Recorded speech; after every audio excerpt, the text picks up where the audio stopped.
avec cet argument de en fait vous faites un don de 10 euros, de 15 euros et en fait ça vous coûte 4 euros je crois quand tu fais 10 balles et c'est un gros, enfin c'est un effet important à ce moment. On sait que c'est une grosse période de la campagne des dons. Il y a le début de la campagne et il y a le moment de la fin de l'année de cette défiscalisation là. Vous êtes en train d'écouter une discussion du Le Cozy Lab, le format et le podcast où on discute avec le public et des invités incroyables sur une thématique donnée dans un cadre cosy et sympathique. Cette discussion a été organisée lors du Festival des médias indépendants organisé par le Ground Control en avril 2026. Bonne écoute et abonnez-vous. Bienvenue au Cozy Lab. Sur la discussion comment soutenir les médias quand on est fauché. Le but c'est qu'on discute entre nous déjà on va demander vous allez vous présenter chacun, toutes les personnes qui sont là. Oui, tu vas te représenter. Et donc moi je suis Flavien, je suis l'organisateur du Cozy Lab et on le fait au Festival des médias indépendants organisé par le Ground Control et c'était une discussion qu'on avait avec le Ground Control sur cette problématique. C'était de se dire en fait tout le monde demande de la thune et comment on fait c'est une grosse question qu'on s'est posée avec le Ground Control et on s'est dit on va vous programmer. Est-ce que vous pouvez chacun vous présenter déjà? Vas-y, commence. Ouais. Okay. Bonjour, moi c'est Oussem, je suis responsable des partenariats et de la relation abonnée pour Blast et j'y travaille depuis un peu plus de 2 ans. Et moi c'est Lucas, ça marche, ouais. Je m'occupe des réseaux sociaux de Street Press, donc la partie éditoriale et la partie aussi communication pure et dure, et je travaille depuis 3 ans maintenant ici. Et moi c'est Robin, je suis cofondateur de Cop Media, la coopérative citoyenne qui soutient, promeut et défend les médias indépendants, qui a 1 an et demi déjà maintenant. Et moi je m'appelle Bintou, je suis étudiante en communication et avec des amis on a créé récemment un média. Donc c'est pour ça que je suis venue ici pour me renseigner, etc. Ça s'appelle comment le média? T'es quoi? C'est quoi? C'est un média sur le fait que les enfants d'immigrés, on n'est pas ici vus à 100% comme enfants du pays, et dans nos pays d'origine, on n'est pas non plus vus à 100%. Donc, c'est pour réaffirmer une identité et on interviewe des gens pour qu'ils nous parlent de leur relation avec leurs origines et on va à des événements. Et il y avait une question... Est-ce que le modèle économique des médias indépendants est précaire? En tout cas à titre perso, enfin à titre street pressien, oui, enfin de moins en moins en vrai de vrai. Là ça fait quelques années que en fait nous on fonctionne du coup, tout est en accès libre, donc on a une chaîne YouTube, un site internet avec des articles et des réseaux sociaux où il y a des contenus qui sont publiés tous les jours dessus et tout est gratuit. On dit du coup en accès libre parce que on encourage les gens qui peuvent faire un don à le faire et ceux qui ne peuvent pas à quand même pouvoir lire nos contenus et voir ce qu'on fait parce qu'on parle de sujets sur les violences policières, sur des questions de racisme, de précarité, d'engagement et des gens qui n'ont pas forcément les moyens de mettre 10 euros, 15 euros par mois dans un abonnement à un média comme ça peut être pour d'autres, pour Le Monde, pour Libération ou quoi. Et nous, on veut rester vraiment dispo pour tout le monde. Et du coup, là, on a mis un peu de temps. Du coup, depuis quelques années, on lance des campagnes de dons tous les ans. Avec des objectifs à la fin de la campagne. Au début c'était 100 000 euros, puis un peu plus après, puis maintenant on vise des abonnés mensuels où des gens ils payent tous les mois 5, 10 euros, 9 euros dans le même objectif qu'un abonnement à un média ou à une plateforme. Et donc ça a mis un peu de temps à trouver ce modèle-là de lever des dons, de faire comprendre au public aussi en quoi c'était important de soutenir les médias indépendants et leur argent nous permettait de travailler sur des sujets qui les intéressent eux derrière et puis d'aller plus loin après. Donc ça a mis un peu de temps et là depuis quelques années les campagnes de dons elles fonctionnent bien, elles fonctionnent de mieux en mieux. Je crois que les chiffres c'est qu'on double à chaque fois tous les 2 ans. On double l'objectif d'avant, donc ça nous permet de recruter des gens, ça nous permet de lancer des projets. On en reparlera après, mais là on lance un livre aussi bientôt qui est en partie financé par la campagne de dons de l'année dernière. Donc c'est toujours précaire. Enfin, c'est toujours une bataille chaque année, chaque mois d'aller chercher des gens, de garder aussi les gens qui ont déjà fait des dons mais qui ont arrêté. Voilà. Donc c'est une bataille, mais de plus en plus on prend des skills aussi au fur et à mesure quoi. Street press, street comme la rue en anglais et press sans eux. Moi je suis assez d'accord. Pour Blast c'est la même chose. Le modèle économique il reste très fragile parce qu'on a décidé d'être en accès libre également. Et en fait pour que ça fonctionne il faut qu'on conscientise nos lecteurs du fait que ce sont les abonnés payants, les donateurs et les sociétaires qui nous permettent d'exister et de continuer à faire ce qu'on fait. La plupart des gens, nous par exemple, on a 1 600 000 personnes qui nous suivent sur YouTube, 700 000 au total ça représente un auditoire de 3 millions de personnes. Toujours est-il qu'on compte 30 000 abonnés, un peu plus de 30 000 abonnés. Donc si on réfléchit en termes de taux de conversion, c'est dérisoire. Et en fait, on n'arrête pas à longueur de vidéo de rabâcher aux gens en fin de vidéo l'importance de leur soutien et de leur financement. On a une part de subvention publique dont on aimerait clairement s'affranchir parce que on ne sait pas si on continuera à les percevoir dans le futur et que pour l'instant on est trop fragile pour s'en passer. Et du coup voilà, notre combat premier, c'est de rappeler à nos lecteurs, aux internautes qui nous regardent que s'ils peuvent nous regarder, c'est grâce aux 30 000 personnes qui sont abonnés et aux donateurs et aux sociétaires. Et donc en fait, c'est très compliqué d'expliquer ça. Pareil, lorsque le projet a été lancé, les fondateurs sont partis expliquer ça à des banques pour obtenir des prêts, etc. C'était totalement, c'était abstrait pour eux. Ils comprenaient pas et finalement ça fonctionne. Ça tient aussi au fait que il y a une concentration des médias comme il y en a rarement eu. Enfin, je pense qu'elle existe depuis longtemps, mais on la met beaucoup plus en lumière, cette concentration. Je pense l'ensemble des médias indépendants, ils travaillent, et donc ça permet aussi aux gens d'en prendre conscience et de nous soutenir. Moi je viens pas d'un média, mais j'ai un peu la vision globale méta, parce qu'au sein de Cop Media il y a 70 médias indés, donc j'ai pas mal échangé avec eux, et effectivement donc à la fois des modèles des médias qui marchent sur le don, sur l'abonnement, et en fait c'est un peu tout le temps un re-questionnement sur les modèles de financement et les modèles économiques quand même, parce que ça bouge assez vite, parce qu'il y a des concurrents, des nouveaux produits. On a parlé un peu des aides à la presse, mais pareil, les aides à la presse c'est très opaque. Je crois que sur les 200 millions d'aides directes, il y en a 80% qui va au titre de presse papier quotidien, qui appartiennent notamment majoritairement à des millionnaires ou milliardaires. Donc il y a aussi cette instabilité sur les aides à la presse, sur la publicité aussi, qui est très variable, qui parfois s'effondre là, notamment sur le papier. Donc effectivement c'est des modèles qui sont plutôt précaires dans le sens premier du terme. Et ce que tu disais aussi sur la précarité, pas forcément du modèle éco, mais des capacités à se financer pour investir, c'est pareil en fait. Les médias indés, ils sont vraiment en sous-financement par rapport à des entreprises traditionnelles. Les banques leur prêtent peu ou pas, ou alors à des taux extrêmement élevés.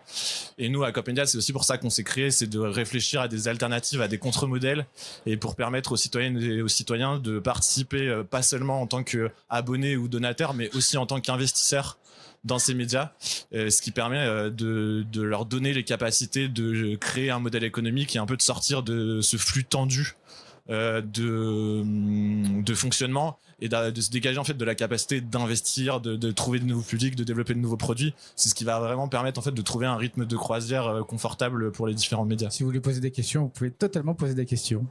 C'est toi aussi pareil. Vas-y. Quand vous disiez les sociétaires, c'est dire quoi? C'est-à-dire il y a des sociétés qui vous financent? Je sais pas. Les sociétaires dans les médias indépendants, c'est comme des actionnaires dans des entreprises privées.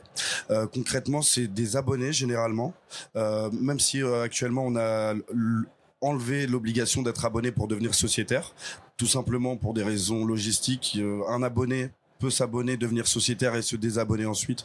Notre métier, c'est pas de contrôler les gens, ce qu'ils font, etc. L'objectif du sociétariat, c'est d'être plus impliqué dans la vie du média.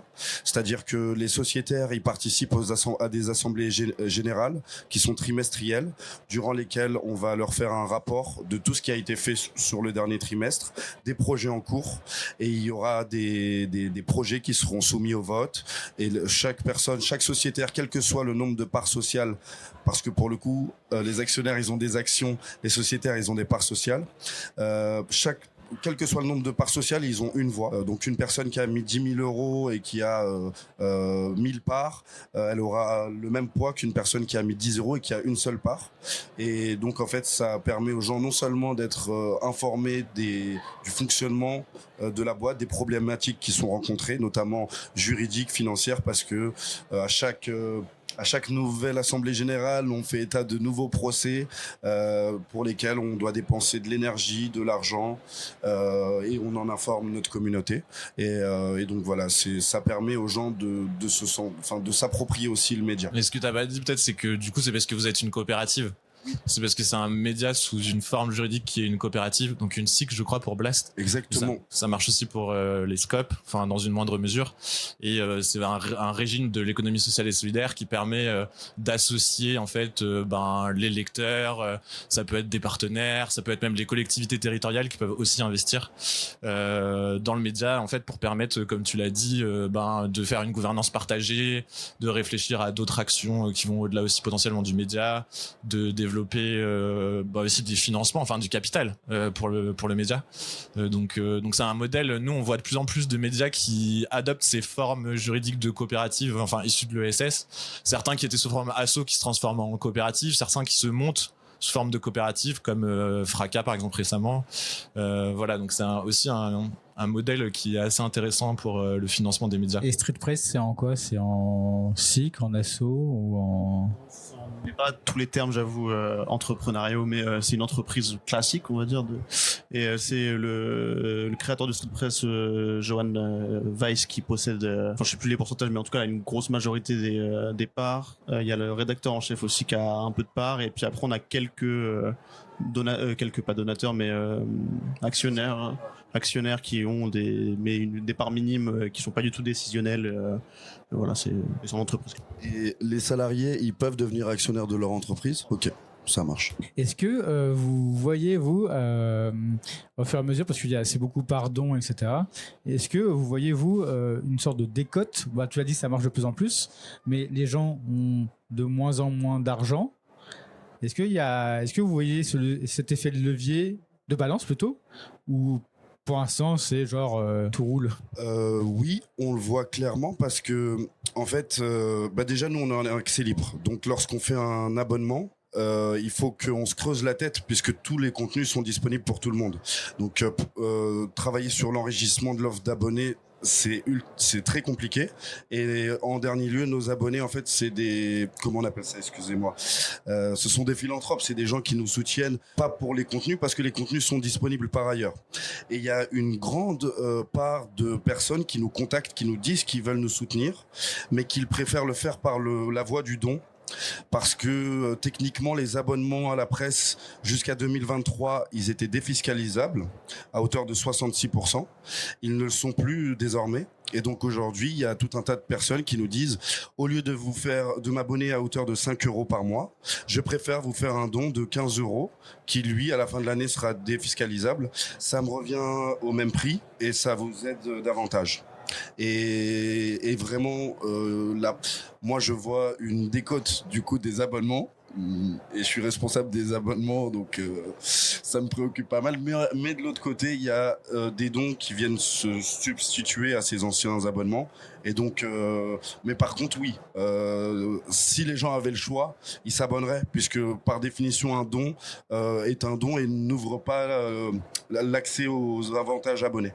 Et donc lorsqu'ils font un don, ils continuent à avoir tous les contenus en accès libre comme tout le monde, mais il y a plein de petites choses qu'ils ne pourront pas avoir.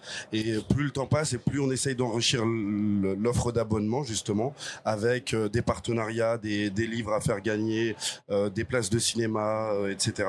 Mais voilà, oui, en tout cas moi je l'ai senti en tant que responsable des abonnements, beaucoup de mails entrants qui nous font état de cette problématique. Ouais, et je dirais que aussi les dons et le fait qu'ils soient défiscalisés, c'est aussi un argument. Nous, on commence nos campagnes de dons à peu près au mois de novembre et elles se terminent début janvier, mi-janvier. Et on sait qu'à la fin de l'année, à la fin du mois de décembre, nous on communique beaucoup sur le fait que les dons sont défiscalisables. N'hésitez pas à en faire un, et puis pour votre déclaration fiscale à la fin de l'année, blablabla. Et on a un pic à ce moment-là. de donateurs avec cet argument de en fait vous faites un don de 10 euros, de 15 euros et en fait ça vous coûte 4 euros je crois quand tu fais 10 balles et c'est un effet important à ce moment. On sait que c'est une grosse période de la campagne des dons. Il y a le début de la campagne et il y a le moment de la fin de l'année de cette défiscalisation là. Et je pense par rapport à ta question, moi pour venir du secteur associatif aussi, où mine de rien il y a aussi ce phénomène de moins en moins de dons, moins en moins aussi d'argent disponible pour les gens pour donner. Je pense qu'il y a un gros travail qui est fait, notamment chez les médias, pour donner un peu du sens aux dons, le don récurrent, la communauté des donateurs réguliers. Vraiment, en fait, on se rend compte que les gens, à travers leurs dons, ils sont attachés à faire partie de cette communauté-là. Et c'est plus seulement un acte, on va dire, philanthropique, comme ça a pu être le cas avant. Et donc, il y a aussi tout ce travail même si potentiellement ça peut s'étioler au niveau global, parce que je crois que vraiment les chiffres disent qu'il y a de moins en moins de dons, mais il y a de plus en plus peut-être de dons qualitatifs, il y a de nouvelles personnes qui donnent, peut-être un peu moins, mais qui rentrent aussi par ce biais-là, contrairement aux les donateurs avant, c'était un peu plutôt les grands-parents qui avaient un peu d'argent, etc.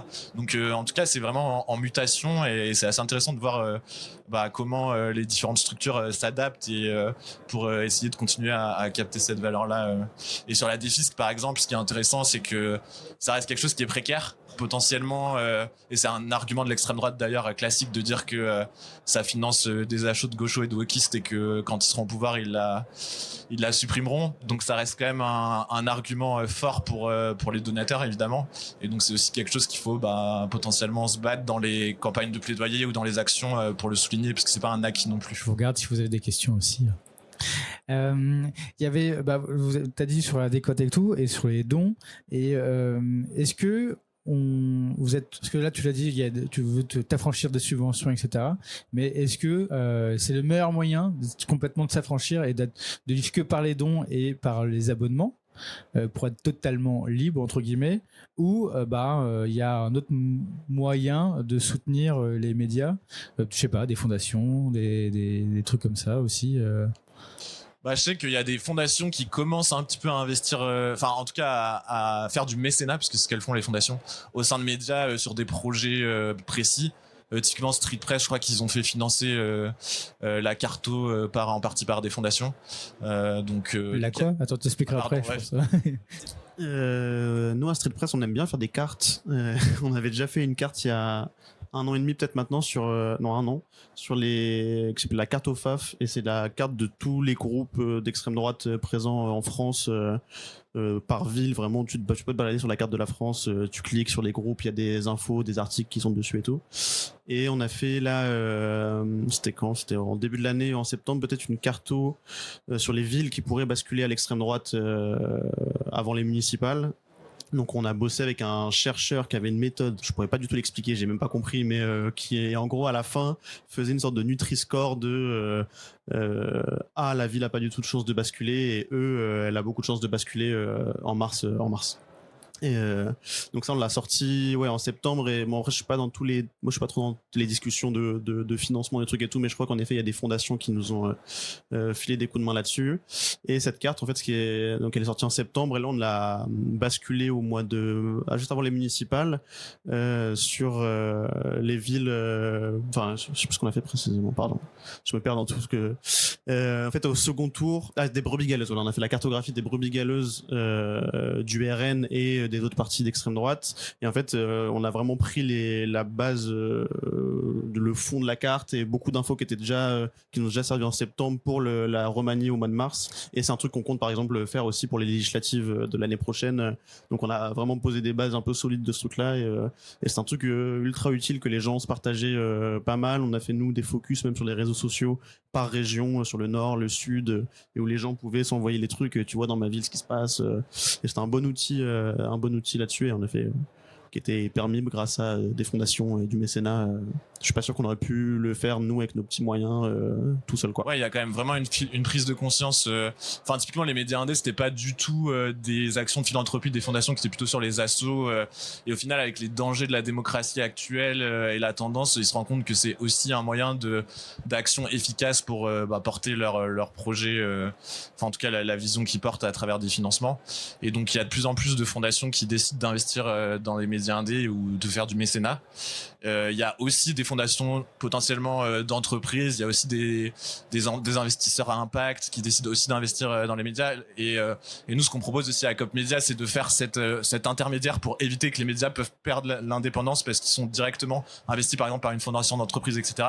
Donc nous, on collecte cet argent auprès de grands comptes ou d'investisseurs ou de donateurs et ensuite on la redistribue auprès des médias sociétaires, ce qui permet en fait de casser ce lien direct entre les financeurs et les financés et de garantir que quoi que fasse le média, en fait, ça mettra pas en péril les potentiels financements des fondations. Donc, il y a aussi vraiment c'est le nouveau mode de financement qu'on essaie de développer dans la coopérative. Ouais, et j'en profite sur la mise en péril un peu des. Enfin, c'est pas directement sur les fondations et tout, mais c'était sur nous comment on a réfléchi aussi les campagnes de dons au fur et à mesure où il y a là cette année ou l'année dernière, c'est la première fois qu'on faisait donc cette histoire de donateur mensuel où les gens du coup font un don de 5 euros plutôt tous les mois plutôt qu'un don de 20 balles ou 50 balles d'un coup. C'est que pendant longtemps on faisait des campagnes de dons annuelles et du coup c'était avec un objectif de par exemple 100 000 euros, 50 000 euros et on savait que là, l'idée, c'est aussi de pérenniser des donateurs et quand on commence l'année, on sait qu'on a à peu près 12 000 donateurs mensuels. Le don moyen, je sais pas, il est à 9 euros. Donc, on peut faire des calculs un peu sur comment on va aborder l'année suivante au lieu de compter sur une seule campagne de dons, au mois de novembre et après, toute l'année, tu dois encore un peu batailler. Là, au moins, on sait qu'on a une bonne base qui est posée dès la campagne de dons. Et parce que c'est vraiment, c'est flagrant à quel point, je sais pas vous, mais nous, toute l'année, on recrute très peu de donateurs, on en perd très peu aussi, donc ça, on se maintient à peu près dans un truc, mais c'est compliqué hors période de campagne de recruter entre guillemets des donateurs. Il y a vraiment l'importance de marquer le coup, de mettre des objectifs, de mettre beaucoup de moyens. Nous, en termes d'équipe, on crée beaucoup de contenu là-dessus, on en parle tout le temps, on fait plein de choses, voilà. Je te rejoins encore une fois. Les périodes où on n'est pas en campagne, on est à peu près à l'équilibre. À Blast, on gagne à peu près 500 abonnés par mois, mais on en perd à peu près 450. Ces 450 personnes, on les contacte pour leur demander de nous expliquer pourquoi. La plupart du temps, elles nous expliquent qu'elles doivent faire des choix, qu'elles considèrent que Blast a 5 ans d'ancienneté et qu'il est plus périn que des nouveaux médias qui se lancent. Et donc, ils préfèrent aller soutenir des médias plus petits qui viennent de naître et c'est totalement compréhensible. Mais en tout cas, voilà, on revient à ce qu'on disait un peu plus tôt. Non seulement le modèle, il est précaire puisqu'on doit être en campagne pour réussir à agréger des abonnements, mais en plus de ça, il est précaire parce que la France se précarise et que les gens doivent faire des choix à l'heure où, alors il y a quelques temps, ils n'avaient pas forcément besoin de le faire. Et je voulais dire quelque chose d'autre, mais ça va te revenir. Du coup, c'est hyper intéressant sur le côté, c'est bientôt, côté mécénat et dons, etc. Et il y avait tu parlais de choix. Là, on le voit, il y a à peu près 40 médias indépendants. Le choix est grand. Du coup, il y a aussi COP Média, du coup, pour essayer de rassembler aussi la plupart. Mais le choix est énorme, quoi. Et surtout quand on veut avoir une information de qualité, effectivement, plus trop d'argent, il y a plein de trucs. Est-ce que du coup ça passe par, tu l'avais dit un petit peu, mais est-ce que ça passe par donc là les campagnes de dons, mais aussi un peu comme dans le secteur de la musique avec du merchandising, des offres où du coup les gens vont être un peu plus dans la communauté. Est-ce que il y a des offres qui sont mises en place pour vous aider et en même temps aider les personnes en achetant et qu'ils ont un truc un peu plus physique que de la lecture entre guillemets. Parce que je dis un truc horrible, mais c'est un peu ça aussi qui peut se passer, quoi.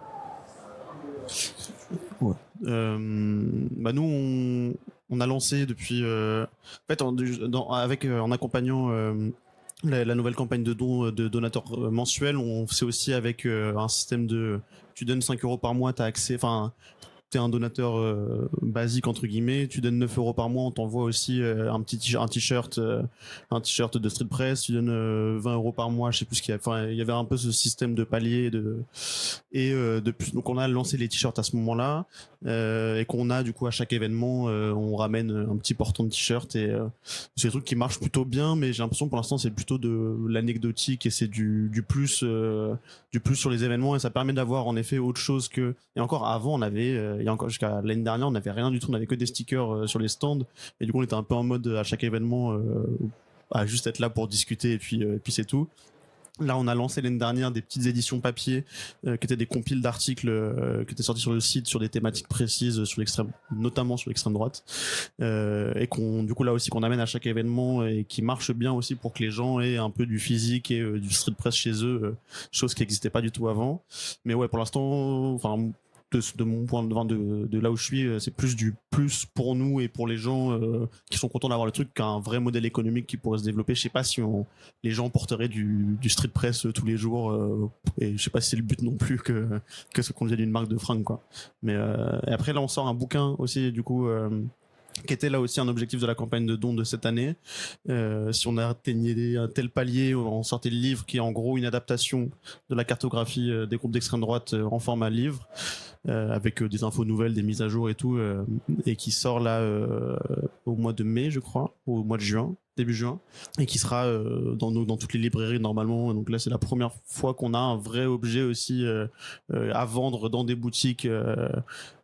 Mais je sais pas, le milieu de l'édition, c'est pas le meilleur endroit pour faire beaucoup d'argent, surtout en ce moment. Donc on compte pas trop là-dessus, mais ça rajoute aussi un truc d'image de marque entre guillemets, d'investir aussi les librairies, d'investir d'autres espaces qu'on pouvait, où on avait du mal avant à y rentrer, quoi. Et ouais, en fait, au final, enfin, tu dis qu'on est beaucoup, et c'est vrai qu'on est beaucoup, mais en fait, les médias indés et leurs donateurs, enfin leur poids financier par rapport au paysage médiatique, il est hyper faible en fait, par rapport à tous les médias mainstream et à des personnes qui payent pour de l'info. Donc je pense que l'enjeu aussi, il est d'aller donc évidemment on est un peu concurrents entre nous parce que le public qualifié des personnes qui sont intéressées à nos thématiques, c'est un certain public, mais en fait ce public on peut l'élargir et on peut aller chercher vachement aussi de parts de dons ou en tout cas d'abos sur le mainstream, et finalement en fait quand tu as une vision globale, c'est vraiment tout petit cet écosystème, donc il y a vraiment du potentiel à aller chercher à l'extérieur de l'écosystème des médias indés, et c'est aussi toute l'action que font plein de médias indés de revenir sur les territoires, de faire de l'événementiel, d'aller au contact des lecteurs, d'aller aussi dans des espaces où on n'a pas forcément notre public qualifié. Et donc voilà, donc je pense que c'est vraiment l'enjeu. En tout cas, il y a plein de médias indés qui sont dans cette démarche-là, et aussi dans l'enjeu un peu de bataille culturelle aussi, de diffuser les idées qu'on porte et les valeurs qu'on porte en tant qu'écosystème des médias indés. Mais ouais, moi je suis pas spécifiquement inquiet par la concurrence qu'on se fait dans cet écosystème-là de toutes les personnes qui sont là ce soir, mais plutôt dans l'idée de aller chercher les autres publics, quoi. Je vous rejoins tous les deux. Nous, on a lancé du merch, mais encore une fois, je pense pas que ce soit pour la rentabilité qu'on les fait. Et je pense pas que ce soit un modèle économique viable. Concrètement, on a lancé ça il y a 1 an ou 1 an et demi, et ça me prend plus de temps que ça nous fait gagner d'argent à Blast. Par ailleurs, ça nous empêche de donner du temps sur de nombreux autres projets qui, pour le coup, me paraissent plus importants. Et je rejoins le collègue de Street Press, parce que pareil, à Blast, on a co-lancé une maison d'édition récemment qui s'appelle Blitz, et je pense que c'est plutôt par le biais et on a aussi lancé un film qui est disponible au cinéma depuis ce mercredi qui s'appelle Alice au pays des colons. Donc en fait, plutôt que d'aller chercher des sous avec des t-shirts, ce qui reste important pour la communauté, pour qu'elle se sente incarner le média, et comme tu le disais, faire partie de la communauté justement.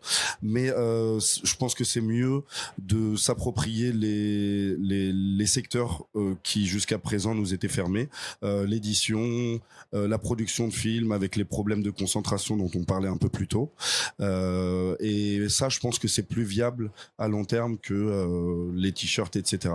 Mais toujours est-il que on continuera à le faire pour rétribuer déjà l'engagement de nos abonnés et de notre communauté. La plupart plupart des gens qui achètent des t-shirts, c'est des gens qui sont déjà abonnés. Donc, c'est un soutien supplémentaire, mais ils savent déjà l'importance du soutien, puisque on leur rappelle à chaque vidéo que c'est grâce à eux qu'on existe et que c'est une fois encore très précaire.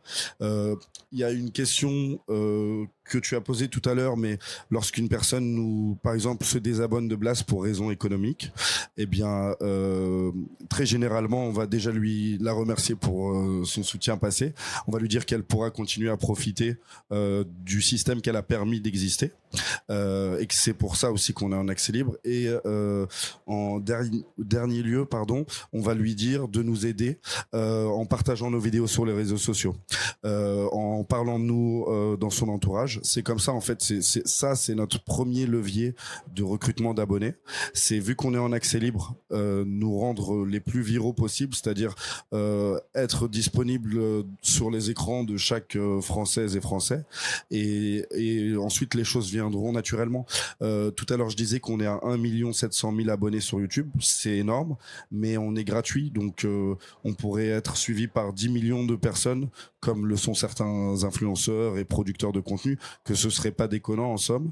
Et là, pour le coup, on pourrait, même si le taux de conversion reste dérisoire, comme je le disais en début de discussion, on pourrait être viable économiquement. Voilà. Pas monétisé sur YouTube. Non, on est gratuit. On fait pas de publicité, et donc le triptyque qui permet l'existence de Blast, c'est abonnement, don et sociétariat. Juste une question, par exemple, pour un média qui vient de se lancer, par exemple, nous, on n'a qu'une centaine d'abonnés pour l'instant. Vous conseillez de commencer à chercher des financements ou d'abord attendre d'avoir quand même une bonne audience, une bonne communauté pour après espérer avoir des dons, etc. Moi, je pense que au vu du fait que vous êtes encore un très jeune média, je pense que d'abord, faut se concentrer sur le contenu. Faut apporter une plus-value, faut se rendre plus ou moins indispensable aux yeux des lecteurs qui vous liront, et ensuite ça viendra tout seul. À Blast, c'est les contenus qui font tourner la machine avant tout. Les partenariats, etc., ça nous permet de mettre un peu non seulement de nous exporter, d'être présent un peu partout en France et d'aller à la rencontre de notre public, mais ce qui fait tourner Blast, c'est la qualité des contenus. On le sent parfois, il y a des journalistes qui ont d'autres projets par ailleurs et qui sont absents pendant un moment, donc notre programmation elle est un peu moins bonne, et bien ça se remarque tout de suite en termes d'abonnement, de dons. À l'inverse, lorsqu'un programme est très très bon, on le remarque également, il y a des dons, des abonnements, des followers qui s'agrègent, et donc il faut se concentrer sur le contenu à mon avis dans un premier temps, et ensuite peut-être que justement à la fin de chaque je sais pas, c'est des articles, des vidéos, des podcasts que vous faites? Pour l'instant, on est surtout sur les réseaux sociaux. Ok. TikTok, Instagram et LinkedIn. Et elles sont incarnées. Vous êtes derrière la caméra, vous parlez au public directement dans vos vidéos?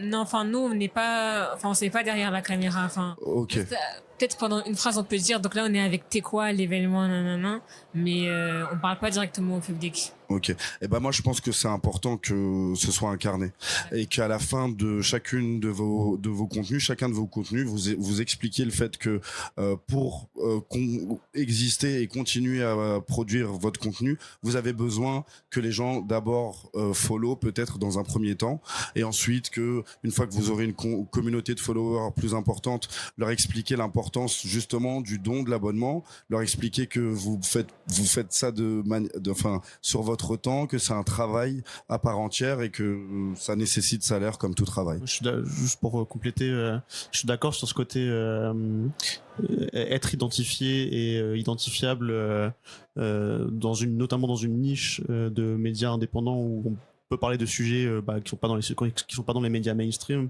et en fait, nous, je pense à Street Press, les gens nous font de plus en plus de confiance et nous font de plus en plus de dons parce qu'ils savent qu'on est une référence sur certains sujets, notamment sur l'extrême droite, notamment parce que ça fait 10 ans qu'on bosse là-dessus, qu'on a fait des vidéos, des enquêtes, des livres, des révélations et tout. Sur les violences policières aussi, on a fait des documentaires. On en parle depuis longtemps là-dessus, et du coup ils savent qu'ils peuvent avoir confiance en termes d'informations pures sur le sujet, qu'on traite le sujet, et avoir confiance quand on fait un appel aux dons, ils savent pourquoi, ils savent ce que ça finance et ils savent quel sera le résultat derrière. Nous, on a beaucoup bossé au moment des législatives anticipées de 2024 parce que on a eu un pic d'audience de fou, notamment sur Instagram, parce que nous, on avait accumulé 8 ans ou 9 ans d'expérience sur l'extrême droite et qui sont tous ressortis à ce moment-là.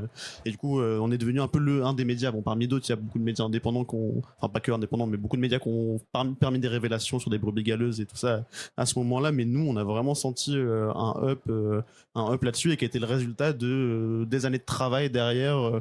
Un peu des trucs qui marchaient pas trop, même moi j'étais un peu en mode pourquoi on fait ce truc là, enfin on s'en fout de ce micro parti ou micro groupe d'extrême droite au fin fond de la France, et puis en fait au moment des législatives on s'aperçoit qu'un candidat il était membre de ce truc là, et du coup ça permet une révélation et ça permet d'être encore plus identifié, encore plus indispensable aussi dans le paysage médiatique, quoi. Les gens ils savent qu'ils ont besoin de street press comme ils ont besoin de Blast, comme ils ont besoin de plein d'autres de reporters, les autres médias indépendants sur différents sujets.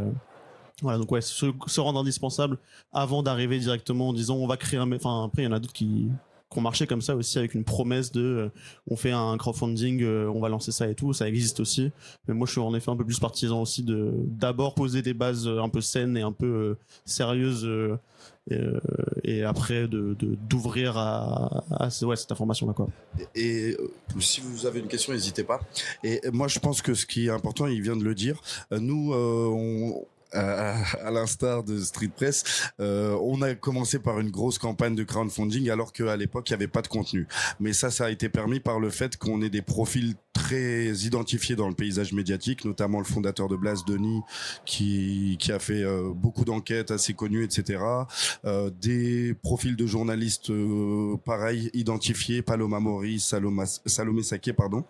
Et du coup, en fait, à mon avis, déjà, les abonnés, les donateurs, leur rétribution, elle est quotidienne, puisqu'à chaque fois qu'ils vont allumer leur téléphone, leur ordinateur, qu'ils vont aller sur le site internet, ils vont voir ce qu'ils sont en train de financer, puisque tous les jours, on a des nouveaux contenus. Toujours est-il que ce qui marche le mieux, c'est de leur parler de projets à venir. Donc en leur disant, un peu comme sur le modèle des campagnes, grâce à votre argent, voilà ce qu'on va pouvoir faire.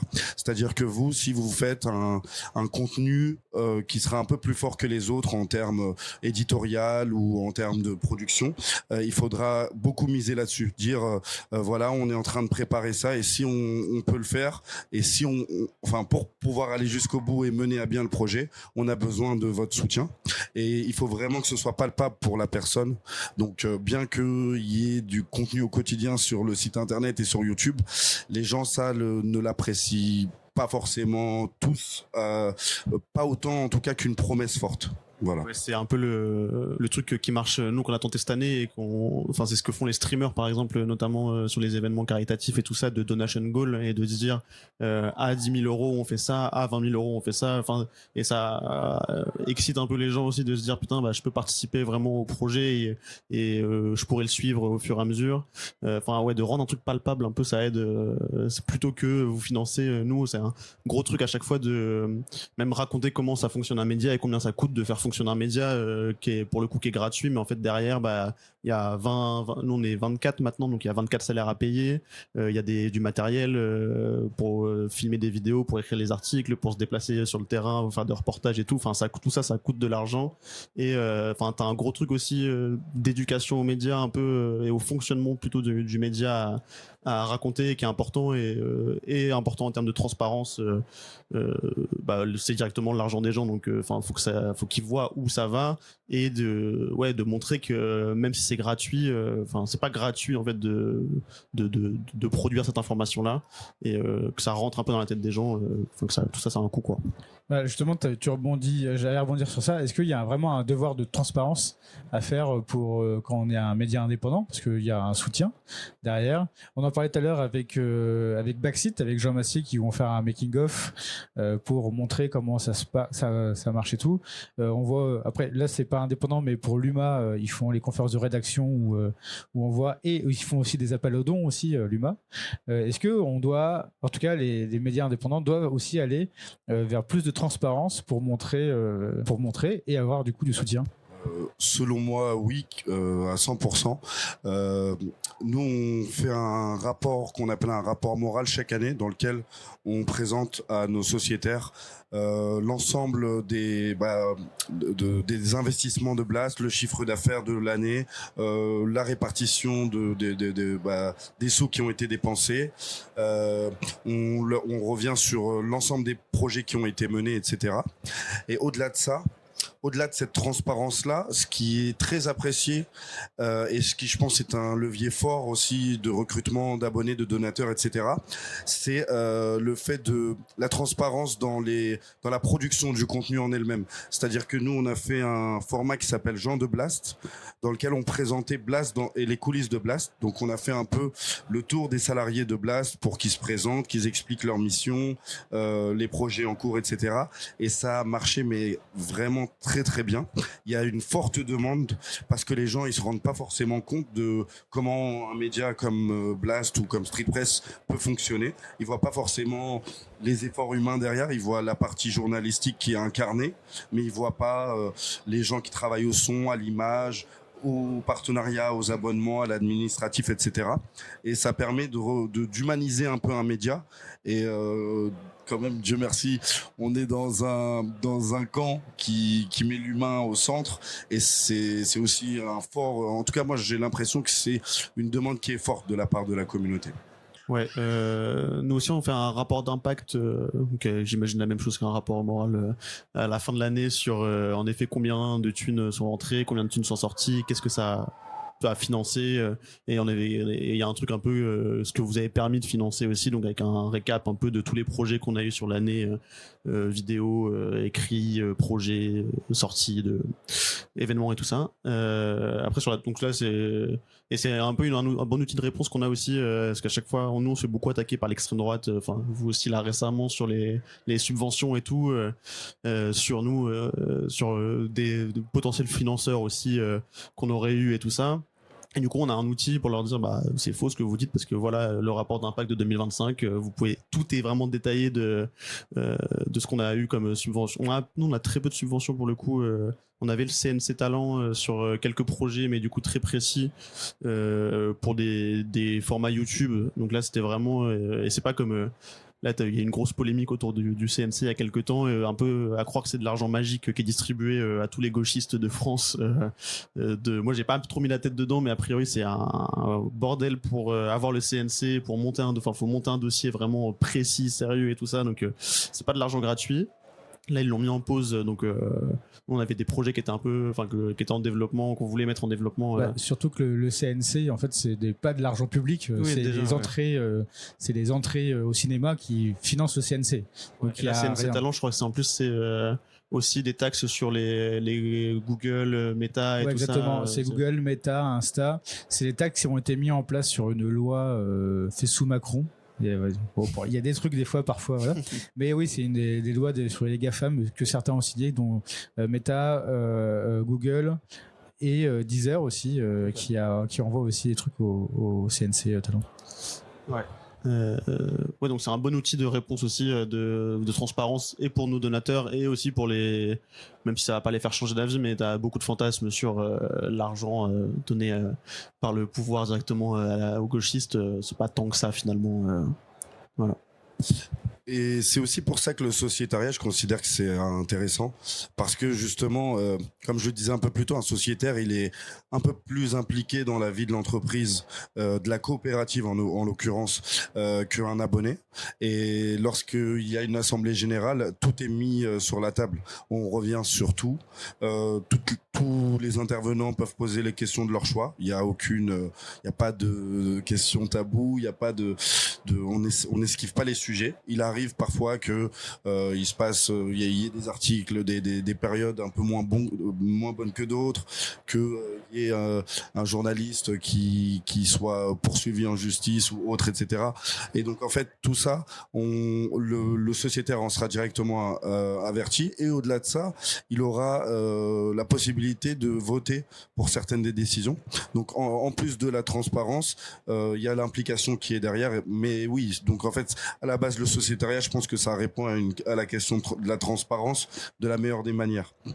Je regarde s'il y a une dernière question. On arrive déjà à la fin. C'est passé vite quand même. Je regarde, c'est une dernière question. Oui, t'as une dernière question? Vas-y. C'est juste pour savoir, du coup, votre salaire, il varie en fonction des mois, du coup, vu que, non?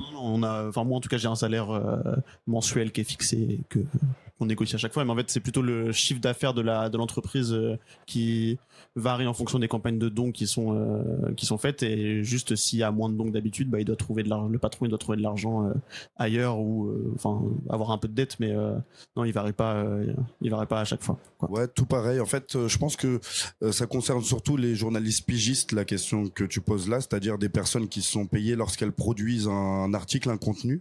Nous, on est, en tout cas pour ma part, je parle en contrat CDI, donc le poste n'est pas précaire et j'ai le même salaire tous les mois qui tombent. Eh bien, merci. Du coup, pour résumer, pour soutenir les médias indépendants quand on est fauché, on peut faire des dons qui sont défiscalisés.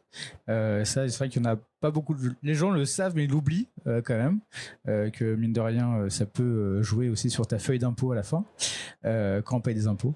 Et devenir aussi sociétaire aussi, du coup, c'est-à-dire prendre un engagement à l'intérieur des sociétés et du coup de comprendre à l'intérieur et d'essaimer aussi à l'intérieur et à l'extérieur de l'information et comment c'est fait, en gros, si je résume. Clairement. J'ajouterais juste l'abonnement.